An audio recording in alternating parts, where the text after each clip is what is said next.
Oh, yeah. Yep. And you couldn't shut the guy up. All of a sudden, you're like, I'm like, okay, I'm in here. I'm a celebrity fan. I'm going to go tell this guy I love what he does and I love what he said and everything else. And then it was, you couldn't shut him up. All he talked about was how wonderful it was, everything down there. And it's like this secret treasure. And he knows he ruined the treasure for a lot of people. But, you know, like you say, you're doing it. I did it 10, 15 years ago. You're doing it now. You're telling everybody about it. And, you know, I'll kidnap you and tie you up and throw you over a bridge or something. But it is a special place that a lot of people are still discovering. Yeah.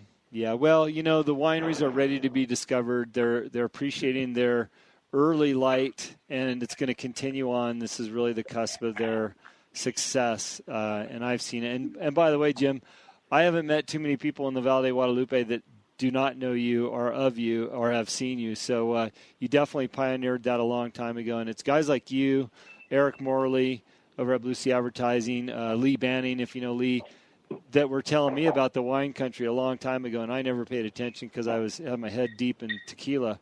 But I'm grateful for it, and you know, like I said, kudos to you for an early discovery. So, hey, listen, the reason why I wanted to have you on the show today, and I really appreciate you making the time, is you approached me some months ago. Well, maybe it was almost a year ago, about this map that you were doing down in Baja. And I've seen a couple things online. You showed me an early mock-up. Excuse me. Can you tell me what is going on with your map and you know, the whole project that you're working on here? Well, the map idea actually started 15 years ago or 10 years ago when I was doing tours. And I was into maps as a kid.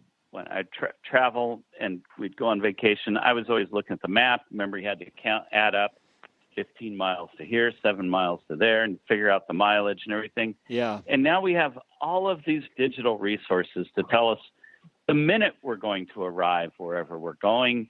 They tell us where we are with utmost accuracy and everything else.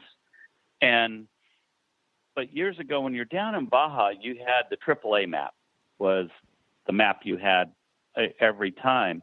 And it's a fabulous tool. But now we got GPS, we got everything else telling us where we are. Yeah. And I wanted something that told me where I'd been and where I wanted to go.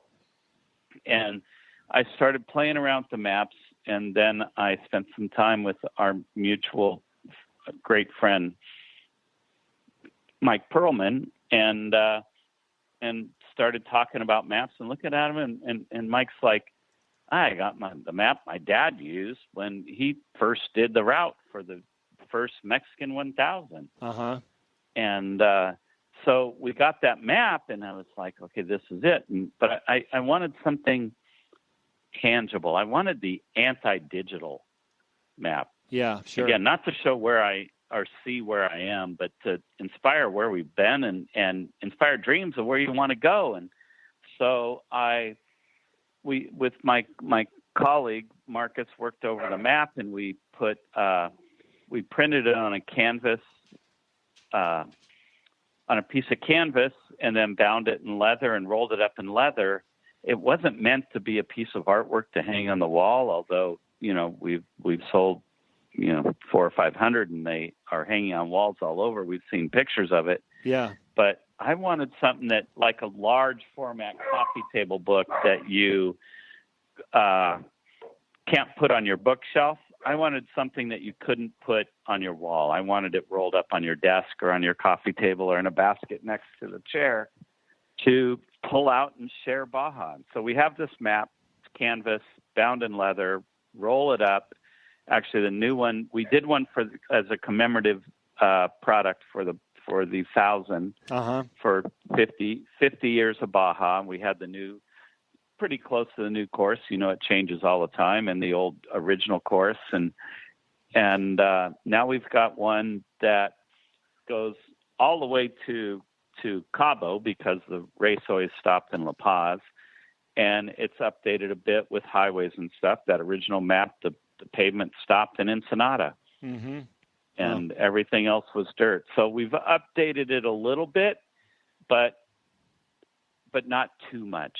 There's still this mystery about Baja that I still want there, but I got a lot of places, but I want people to roll this thing out on their coffee table. We used it as a table runner at Thanksgiving last year, actually. Mm-hmm. And I want it to just, when you unroll this thing in a bar, a restaurant, or a store, it just gathers people, and everybody starts their stories, which, I mean, at the end of the day, that's our most valuable asset, are our stories. And this is something that prompts a lot of stories of people who have been and want to. Yeah. Well, I love how you presented that, because you're right. It can show us where we've been. And there's nothing like, I'm a map person as well. I have those AAA maps. I have a whole plastic bin filled with AAA maps for everywhere that they would give me a map for. But, you open up a map and you can point to a city and go, oh, yeah, remember when we broke down here, we fixed the transmission, or, oh, remember these great tacos in this town. You can't do that in the digital world, not like you can with a map. No, you can't. And because you don't get the chance, again, it tells you where you are, but it doesn't give you the context of where you've been or can go by just when something's all laid out in front of you, and especially if it's on a screen or something and you get it. I unroll one of these, and what made us jump on it even more going forward was I rolled them out with Clay Lawrence from Lawrence Equipment, a race team. We laid it out in a bar in Sunset Beach, and all of a sudden we're inundated with fishermen. Huh. And the fishermen are telling us where the best fishing is. And, we're off-roaders and we're like thumping our chest, but then the fishermen took over. And then I found a strong resonance with, for lack of a better word, I'm going to say overlanders, but, the people that are just travelers. Yeah. And some have their $250,000 Sprinters, and some have an old VW van, but it used to be the dream was you'd get a sailboat and sail around the world, and now it's, I'm going to get a vehicle and I'm going to drive from Vancouver to Cabo. Yeah. And that part from San Diego to Cabo is something that always changes in the amount of time you allocate because of the miles and everything. Yeah. And that's something your phone or iPad, GPS or Lowrance and everything else can calculate all that stuff around you. But you roll this map out and all of a sudden you just see the beauty and mystery of everything that's down there. Because it's not a contemporary map, as you know. It's an old map that's just slightly updated, not too much, because again, mystery is one of the favorite words of mine, and when I talk branding or marketing. Yeah, well, just from my perspective, what I saw in person, it was a beautiful map rolled, like you said, it's leather bound. I love the act of unrolling. You had to untie the leather straps and then unroll it, and I just thought, wow, that's pretty cool. It's exactly like how you described it, something that's rolled up next to your chair, or maybe it's in your Overlander and you pull out from underneath the captain's seat, or in the glove box or something, and it becomes a part of your trip. I can see people looking over it, by the campfire, out on the picnic table and things like that. And it's just such a beautiful piece. I hope that more people aspire to have pieces like that and to travel Baja in the format that you suggest, because it means so much more than hopping on your Waze or your Google Maps and just jamming to your point of destination, because you're going to miss everything in between because you're focused on what Google's telling you, right? Right.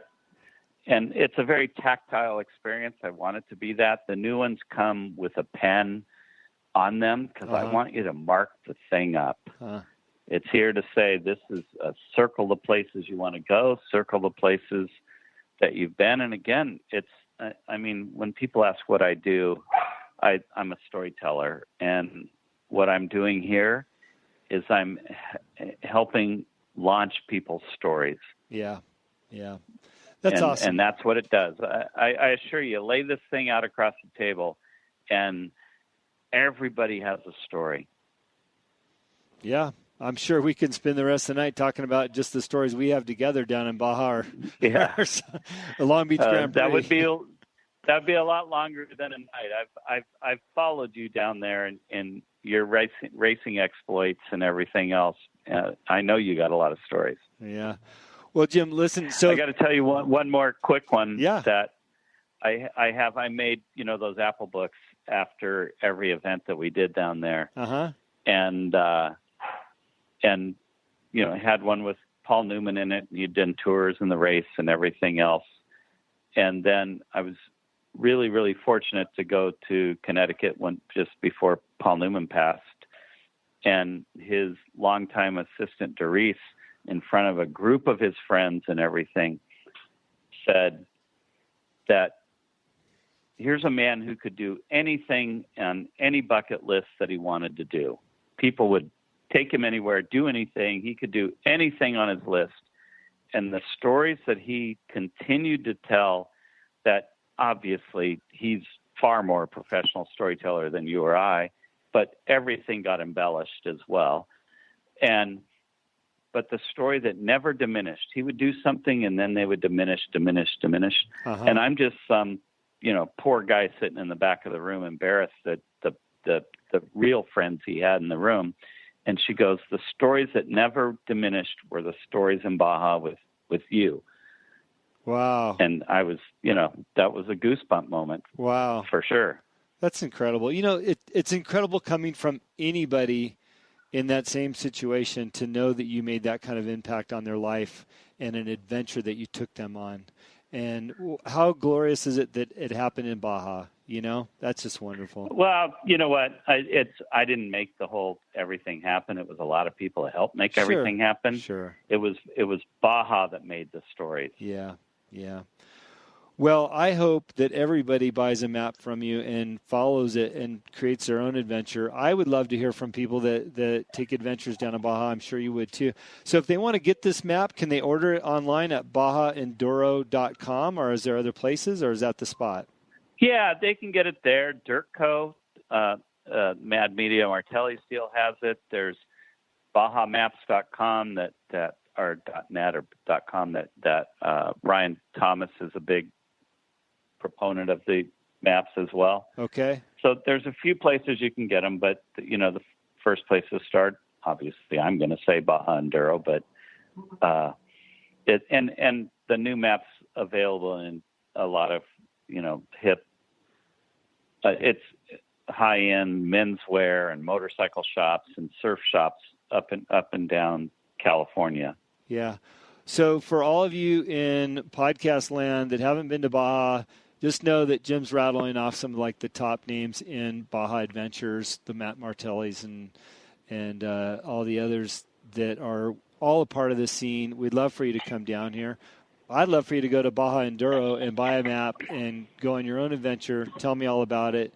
Maybe we'll have you on the show after you've done that. Jim, we've got people listening from actually around the world. We're in 10 countries with the show. A lot of East Coasters and Australians that I know make it out here once in a while. So, hey, I really appreciate you being on the show and sharing about the map. I think it's an important component in what we're trying to do, and that's pro tourism for Baja. And you got to start somewhere, and I would say the best place to start is with a map and a dream, right? That's dreams are most valuable asset.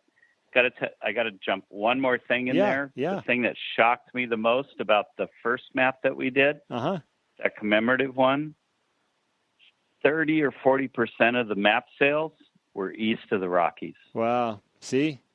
And the number sold in just New York City. So Baja inspires dreams everywhere, as you just pointed out. And, that was a number that just kept rattling me the whole time.